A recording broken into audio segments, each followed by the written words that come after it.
कबीर के दोहे पद्य के रचयिता कबीर का जन्म सन 1398 में हुआ और निधन सन 1518 में हुआ। भक्तिकालीन निर्गुण संत परंपरा में कबीर का स्थान सर्वोपरि है। यहाँ उनके 10 दोहे दिए गए हैं। इनमें भक्ति, ज्ञान और कर्म की त्रिवेणी के दर्शन होते हैं। समझूती। पहली पंक्ति। कस्तूरी कुंडली बसे मृग ढूंढे बन माही, ऐसे घटघट राम है दुनिया देखे नाही। इस पंक्ति में कबीर जी कहते हैं कि कस्तूरी हिरण की नाभि में रहती है, फिर भी वह उसे जंगल में इधर उधर ढूंढता फिरता है।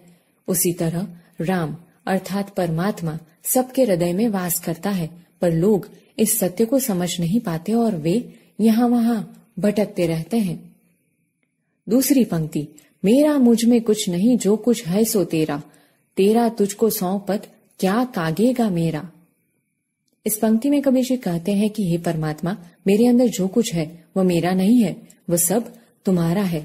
जो तुम्हारा है उसे मैं वापस तुम्ही को सौंपता हूँ, क्योंकि उसमें से किसी से भी मेरा कोई संबंध नहीं है। तीसरी पंक्ति। संत मिले सुख उपजे, दुष्ट मिले दुख होए, सेवा कीजे संत की तो जन्म कृतार्थ सोए। इस पंक्ति में कबीर जी कहते हैं संत के मिलने पर सुख का अनुभव होता है और दुष्ट के मिलने पर मन दुखी हो जाता है, इसलिए संत की सेवा कीजिए, उससे ही तुम्हारा जन्म सफल हो जाएगा। चौथी पंक्ति।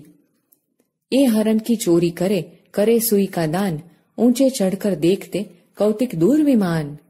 इस पंक्ति में कबीर जी कहते हैं कि लोग एरण की चोरी करते हैं और सुई का दान देते हैं, फिर वे ऊंची छत पर चढ़कर देखते हैं कि उनके लिए स्वर्ग से आने वाला विमान अभी कितना दूर है।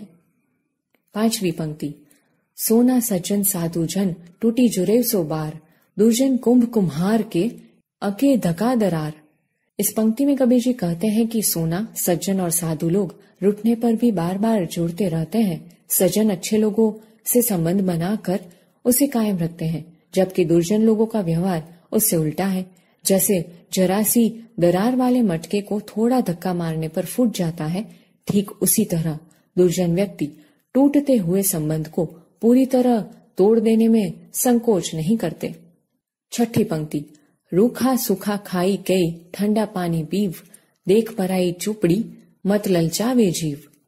इस पंक्ति में कबीर जी कहते हैं कि रूखा सूखा खाकर और ठंडा पानी पीकर संतोष मान लो, लेकिन दूसरे की घी से चुपड़ी हुई रोटी देखकर मन को कभी मत ललचाओ। सातवीं पंक्ति। कबीर इस संसार में पंच रत्न है सार, साधु मिलन हरि भजन दया दिन उपकार। इस पंक्ति में कबीर जी कहते हैं कि इस संसार में रत्न जैसी बहुमूल्य 5 वस्तुएं हैं। इन्हीं में संसार का तत्व समाया हुआ है।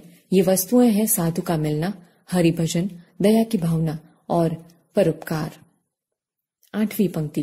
कांकर पाथर जोरी कए, मस्जिद लई चिनाए, तो चढ़ी मुल्ला बांग दे, क्या बहिरा हुआ खुदाए। इस पंक्ति में कबीर जी कहते हैं कि कंकड़ पत्थर जोड़कर मस्जिद बनाई जाए और उस पर चढ़कर मुल्ला बांग देने लगा।